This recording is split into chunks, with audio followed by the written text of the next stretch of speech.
Hello, আসসালামু আলাইকুম। আজকে আমরা accounting first paper HSC accounting first পেপারের তৃতীয় অধ্যায়ের ব্যাংক সমন্বয় বিবরণী নিয়ে আলোচনা করব। আর ব্যাংক সমন্বয় বিবরণী নিয়ে আলোচনা করার আগে আমাকে কিছু জিনিস জানা লাগবে। সেটা হচ্ছে টাকা যদি আসে, আমরা যদি কারো কাছ থেকে টাকা পাই বা আমাকে কেউ যদি চেক দেয়, তাহলে আমরা নগদান বইতে সেটা যোগ করি অথবা ডেবিট করি। আর টাকা চলে গেলে সেটা নগদান বইতে আমরা কী করি, বিয়োগ করি অথবা ক্রেডিট করি। আবারও বলছি, আমি যদি কারো কাছ থেকে টাকা পাই বা কেউ আমাকে যদি চেক দেয়, তাহলে আমরা সেটা কী করি, নগদান বইতে যোগ করি বা ডেবিট করি। আর আমার থেকে টাকা চলে গেলে আমরা সেটা কি করি, নগদান বইতে বিয়োগ করি অথবা কি করি, ক্রেডিট করি। তারপর দ্বিতীয় যে নিয়মটা জানা লাগবে সেটা হচ্ছে কাউকে যদি চেক দেওয়া, ইস্যু করা বা কাটা, তিনোটা জিনিস একই কথা। চেক দেওয়া যে কথা, ইস্যু করা যে কথা, চেক কাটা, তিনোটা একই কথা। কাউকে যদি আমরা চেক দিই বা ইস্যু করি আর কারো কাছ থেকে যদি চেক পাই, সাথে সাথে আমরা কোন বইতে লিখবো, নগদান বইতে লিখবো। আবারও বলতেছি, কারো কাছ থেকে যদি আমরা চেক পাই বা কাউকে যদি আমরা চেক ইস্যু করি, তাহলে আমরা সাথে সাথে কোন বইতে পোস্টিং দিব, নগদান বইতে পোস্টিং দিব। আর তৃতীয় যে টার্মটা আমাকে জানা লাগবে সেটা হচ্ছে নগদান বই অনুসারে যদি আমরা করি, আমরা ব্যালেন্সটা অঙ্ক করার সময় ফার্স্ট আমাকে একটা ব্যালেন্স দেওয়া থাকবে। নগদান বই অনুযায়ী যদি আমাকে ব্যালেন্সটা দেওয়া থাকে, তাহলে আমরা যোগ বিয়োগ করব, ফাইনাল যোগ বিয়োগটা করব নগদান বইয়ের সাথে আর মিলাবো ব্যাংকের সাথে। আবারও বলতেছি, আমাকে যদি নগদান বই অনুযায়ী ব্যালেন্সটা দেওয়া থাকে, তাহলে আমরা মিলাবো কার সাথে, মিলাবো ব্যাংকের সাথে। আর আমরা যোগ বিয়োগটা করব নগদান বইয়ের সাথে আর মিলাবো কার সাথে, ব্যাংকের সাথে। ঠিক আছে, আমরা এখন এখানে দেখি আমাদের এখানে কি দেওয়া আছে। এখানে দেওয়া আছে নগদান বই অনুযায়ী ব্যাংক জমার উদ্বৃত্ত।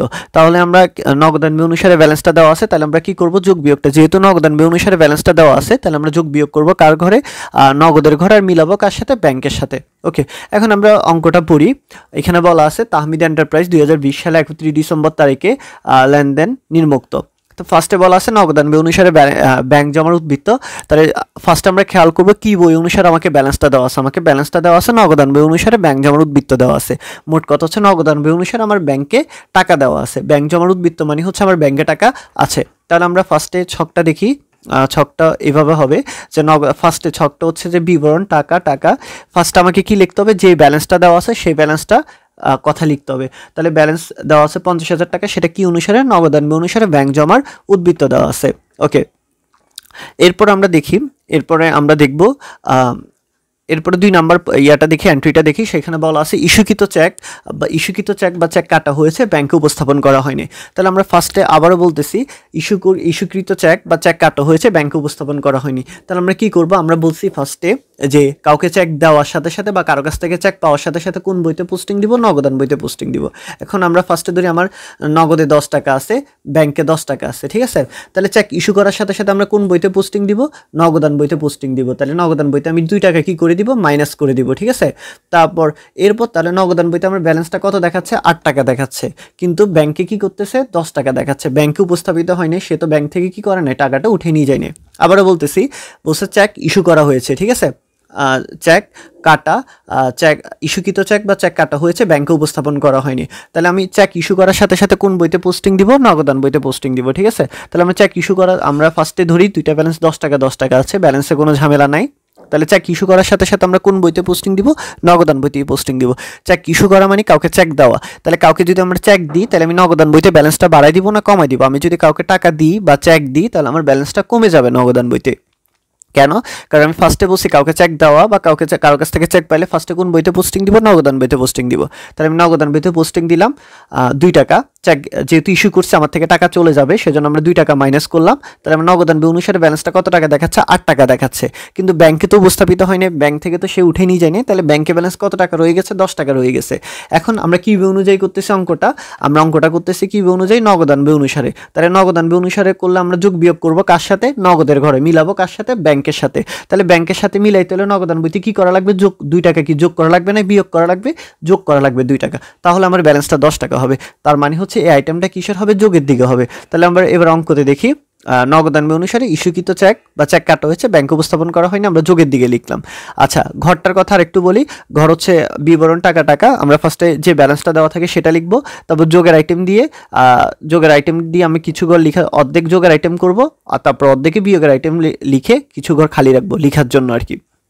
তাহলে আমি যেহেতু এটা যোগের আইটেম, তাহলে আমি আমার মতো করে লিখে ফেলবো, ইস্যুকৃত চেক কাটা হয়েছে কিন্তু ব্যাংকে উপস্থাপন করা হয়নি, 2,500 টাকা। সেম এখানেও 2,500 টাকা ছিল।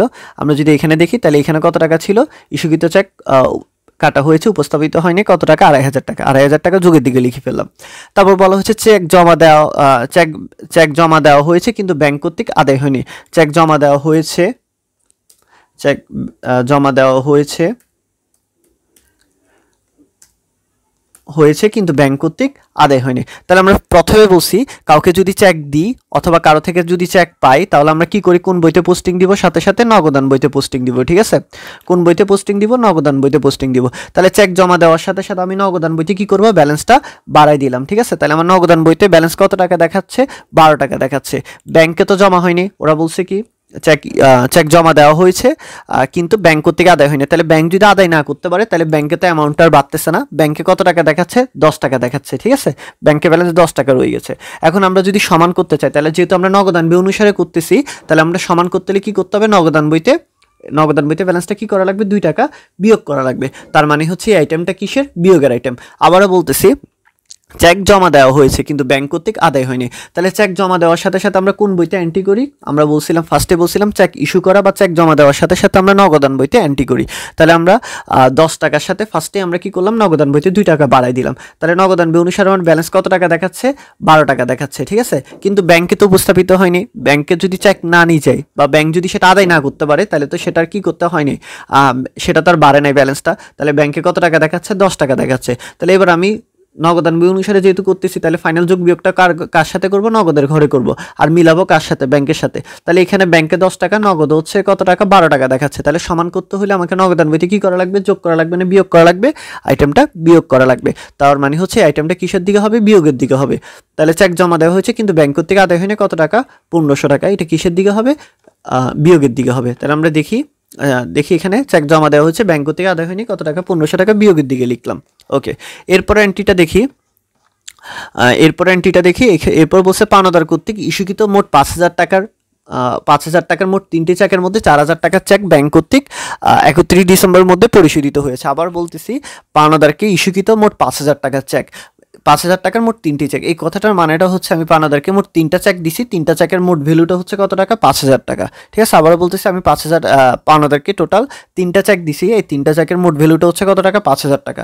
এই 5000 টাকা চেকের মধ্যে 4000 টাকা চেক, মানে এই 5000 টাকা চেকের মধ্যে 4000 টাকা চেক কি করছে, 31 ডিসেম্বরের মধ্যে কি হয়েছে, পরিশোধিত হয়েছে। তাহলে পরিশোধ হয় নাই কে, ভেজালটা লাগাচ্ছে কে, যে পরিশোধ হয়নি সে ভেজালটা লাগাচ্ছে। তাহলে পরিশোধ হয়নি কে, 4000 টাকা কি হয়নি, পরিশোধ হয় নাই। ঠিক আছে, তার মানে ওকে। তাহলে আমরা এখানে একটু বড় অ্যামাউন্ট দেখি, তাহলে আমার জিনিসটা বুঝতে আর একটু সুবিধা হবে। তাহলে আমরা 10,000 টাকা লিখি, তাহলে আমার জিনিসটা বুঝতে সুবিধা হবে আরও। 10,000।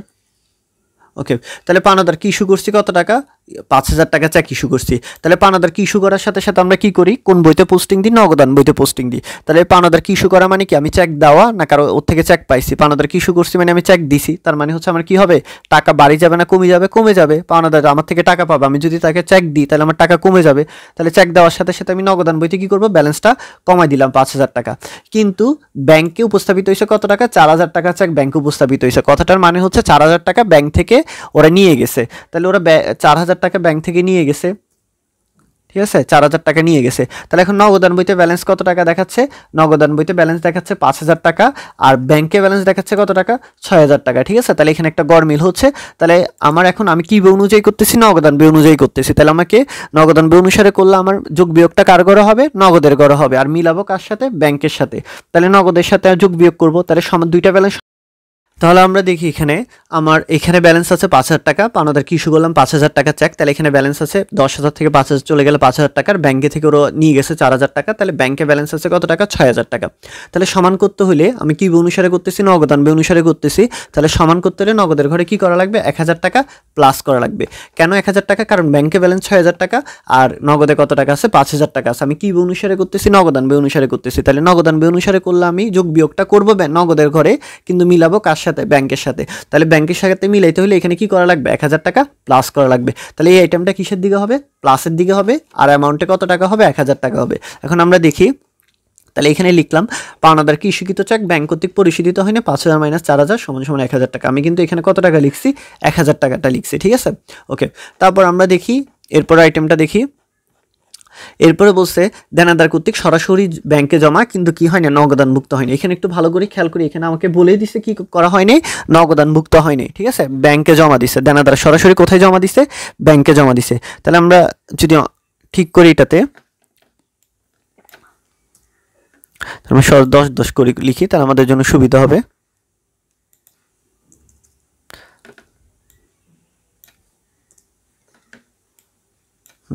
তাহলে আমরা দেখি এখানে দেনাদার সরাসরি, আমরা ধরি দেনাদার সরাসরি ব্যাংকে কত টাকা জমা দিছে, 2 টাকা জমা দিছে, তাহলে বলছে নগদানভুক্ত হয়নি।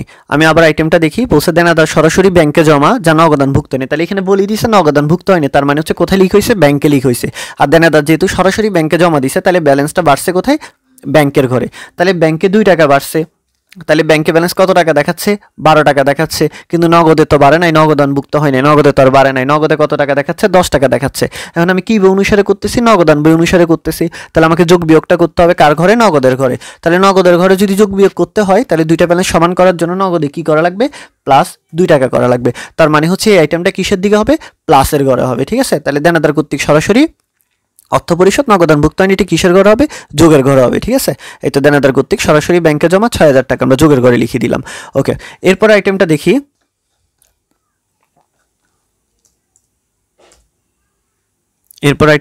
আমরা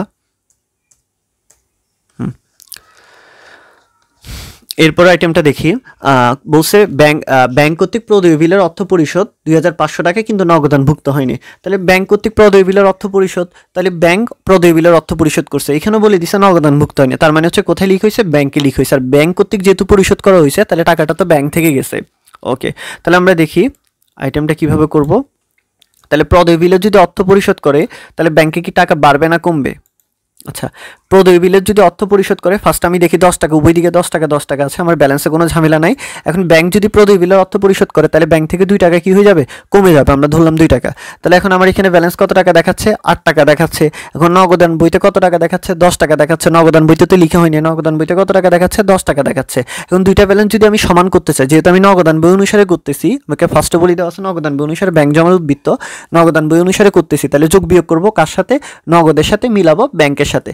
তাহলে নগদান বইতে কি করা লাগবে, এই ব্যাংকের সাথে মিলানোর জন্য নগদান বইতে কি 2 টাকা প্লাস করা লাগবে না মাইনাস করা লাগবে, মাইনাস করা লাগবে, -2। তার মানে হচ্ছে আইটেমটা কিসের দিকে হবে, মাইনাসের ঘরে হবে, ঠিক আছে। তাহলে ব্যাংক কর্তৃক প্রদেয় বিলের অর্থ পরিশোধ, এটা কিসের দিকে হবে, মাইনাসের ঘরে হবে বা বিয়োগের ঘরে হবে। তাহলে বিয়োগের ঘরে আমরা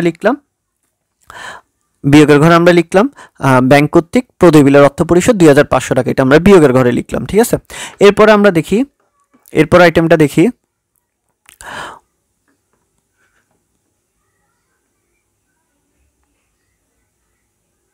আচ্ছা।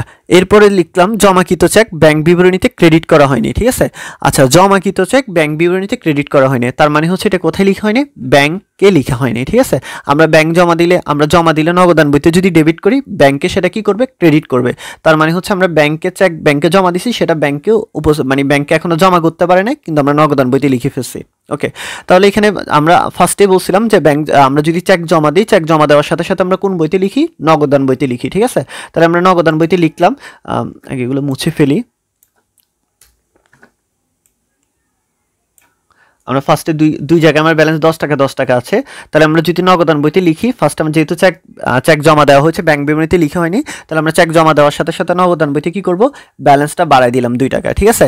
এখন ব্যাংকে তো লিখা হয়নি, তাহলে ব্যাংকে ব্যালেন্স কত টাকা দেখাচ্ছে, 10 টাকা দেখাচ্ছে।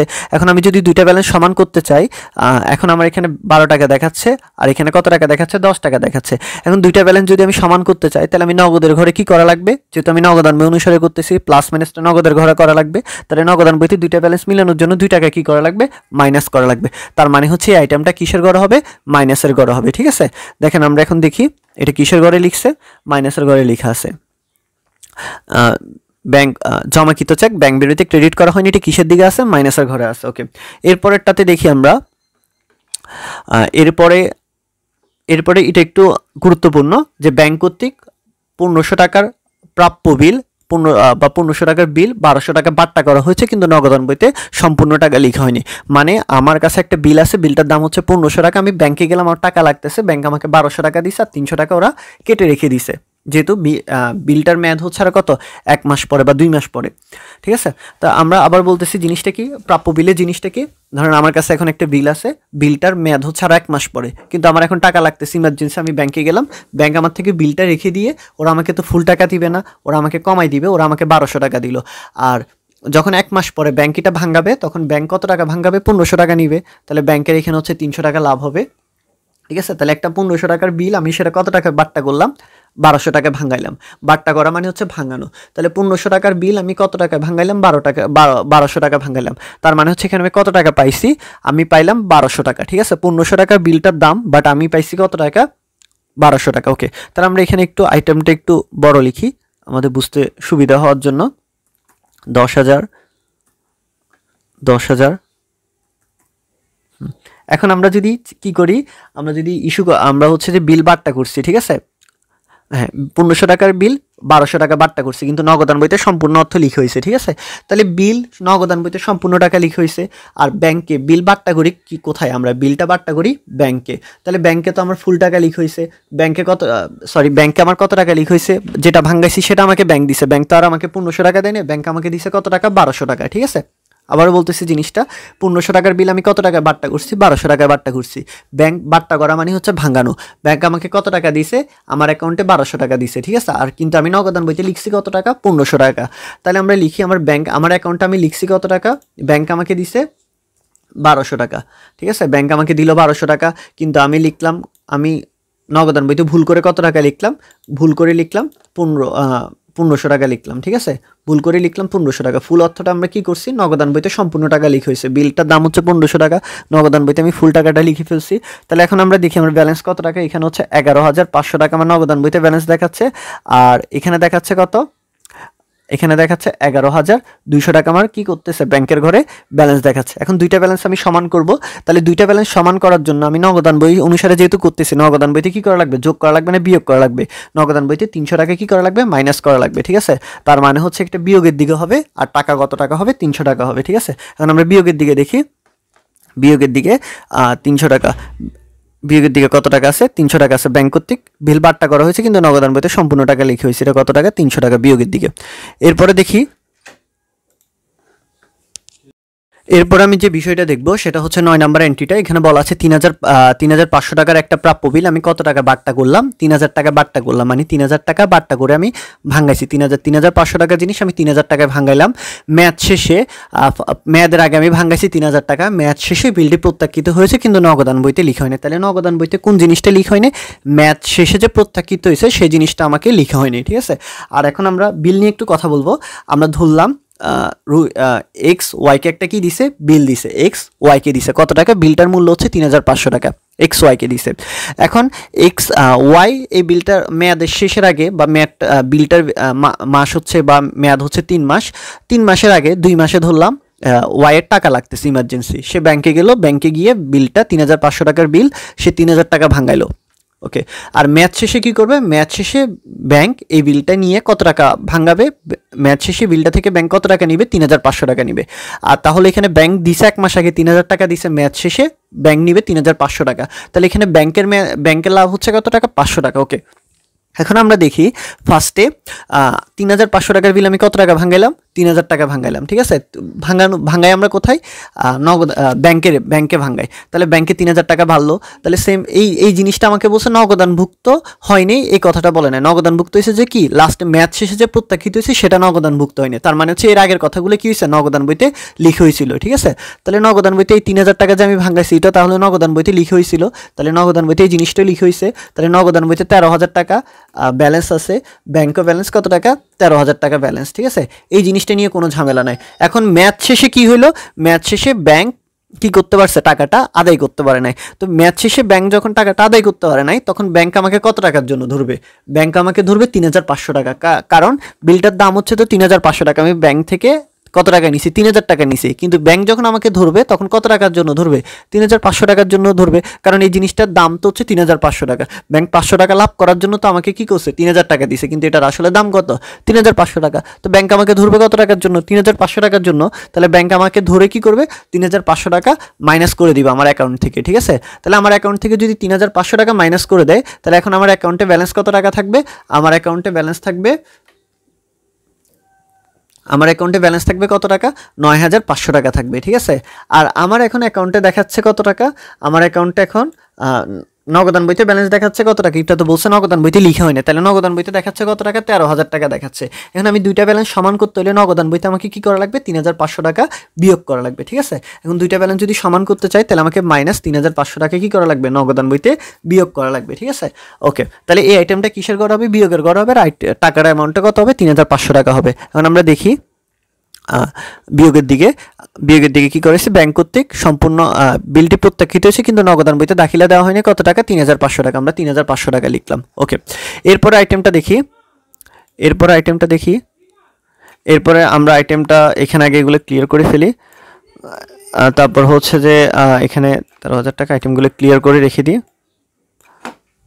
হ্যাঁ, ওকে, এখানে 10 টাকা লিখি।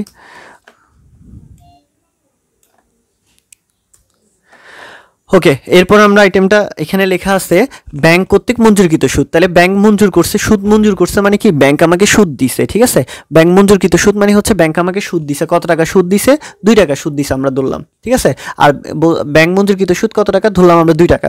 তাহলে আমার মঞ্জুরকৃত সুদ কোথায় দিবে, ব্যাংক চার্জ বা ব্যাংক সুদ মঞ্জুর এগুলো কোথায় দিবে, ব্যাংক আমাকে দিয়ে দিবে, ঠিক আছে। এগুলা ব্যাংক অ্যাকাউন্ট থেকে ওরা হয় বাড়াই দিবে নাহলে কমাই দিবে, ঠিক আছে। তাহলে আমাকে ব্যাংকে কত টাকা দেখাচ্ছে, ব্যালেন্স 12 টাকা দেখাচ্ছে। তো ব্যাংক সুদ মঞ্জুর করছে, এটা তো ব্যাংক আমার অ্যাকাউন্টে বাড়াই দিচ্ছে, আমার নগদান বইতে তো লিখা হয়নি। নগদান বইতে কত টাকা দেখাচ্ছে, 10 টাকা দেখাচ্ছে, ঠিক আছে। তাহলে দুইটা ব্যালেন্স সমান করতে হলে নগদান বইতে কি করা লাগবে, যোগ করা লাগবে 2 টাকা, ঠিক আছে। তাহলে এই আইটেমটা কিসের ঘর হবে, যোগের ঘর হবে। ওকে, তাহলে আমরা দেখি যোগের ঘরে লিখলাম। তাহলে যোগের ঘরে আমরা ব্যাংক কর্তৃক মঞ্জুরকৃত সুদ 1,000 টাকা আমরা লিখে ফেললাম। এরপর আইটেমটা দেখি, এরপর আইটেমটা হচ্ছে এর ব্যাংক চার্জ করছে মানে ব্যাংক আমার থেকে কেটে নিয়ে গেছে, ঠিক আছে। মোবাইল কোম্পানি আমার থেকে চার্জ করে, বিভিন্ন জিনিস আমার থেকে কি করে, কেটে নিয়ে যাওয়া। তাহলে ব্যাংক চার্জ করা মানে হচ্ছে ব্যাংক আমার থেকে কত টাকা কেটে নিয়ে গেছে, 2 টাকা কেটে নিয়ে গেছে। তাহলে ব্যাংকে ব্যালেন্স কত টাকা দেখাচ্ছে, এখন 10 টাকা দেখাচ্ছে, ঠিক আছে। ব্যাংকে ব্যালেন্স কত টাকা, 2 টাকা কেটে নেওয়ার পরে ব্যাংকে ব্যালেন্স কত টাকা দেখাচ্ছে, 8 টাকা দেখাচ্ছে। কিন্তু নগদান বইতে ব্যালেন্স কত টাকা দেখাচ্ছে, 10 টাকা দেখাচ্ছে। 10 দুইটাতে ধরলাম 10 ব্যাংক আমার থেকে চার্জ করছে 2 টাকা, কেটে নিয়ে গেছে 2 টাকা, তার মানে হচ্ছে ব্যাংকে ব্যালেন্স কত টাকা দেখাচ্ছে, 8 টাকা দেখাচ্ছে, ঠিক আছে। আর নগদান বইতে ব্যালেন্সটা কত টাকা দেখাচ্ছে, 10 টাকা দেখাচ্ছে। এখন দুইটা ব্যালেন্স সমান করতে হলে নগদান বইতে আমাকে কি করা লাগবে, যোগ করা লাগবে না বিয়োগ করা লাগবে, অবশ্যই বিয়োগ করা লাগবে 2 টাকা। তার মানে হচ্ছে আইটেমটা কিসের দিকে হবে, বিয়োগের দিকে হবে, ঠিক আছে। তাহলে এই আইটেমটা আমরা কোন দিকে লিখবো, বিয়োগের দিকে লিখলাম, ঠিক আছে। ব্যাংক চার্জ কত, 500 টাকা, বিয়োগের দিকে লিখলাম। এরপর আমার সবগুলো আইটেম লেখা শেষ হয়েছে। এরপর আমরা দেখি এই যোগের দিকে যে আইটেমগুলো আছে, প্রথমে আমরা নগদান অনুসারে ব্যাংক জমা ব্যালেন্স যেটা থাকবে সেটা একেবারে লাস্ট কলামে লিখবো। এরপর হচ্ছে যে আইটেমগুলো থাকবে, যোগের আইটেমগুলো সবগুলো যোগ করে কত টাকা আসে, এই আইটেম সবগুলো যোগ করার পর কত টাকা আসে, 10,500 টাকা আসে। আর বিয়োগের যে আইটেমগুলো আসে সবগুলো যোগ করার পর কত আসে, 10,300 টাকা আসে। এই আইটেমটার সাথে এটা যোগ করে এই আইটেমটা কি দিব, বিয়োগ দেওয়ার পর কত আসে, 50,200 টাকা। এটাই হচ্ছে কি আমার ব্যালেন্স। আর আমরা নগদান ব্যয় অনুসারে করলে মিলাবো কার সাথে, ব্যাংকের সাথে মিলাই না, সেজন্য ব্যাংক বিবরণ অনুসারে ব্যাংক জমার উদ্বৃত্ত। আর যদি এইভাবে না বুঝেন তাহলে হচ্ছে নগদান ব্যয় অনুসারে ব্যাংক জমার উদ্বৃত্ত থাকলে আমরা এখানে লিখবো কি, ব্যাংক বিবরণ অনুসারে ব্যাংক জমার উদ্বৃত্ত।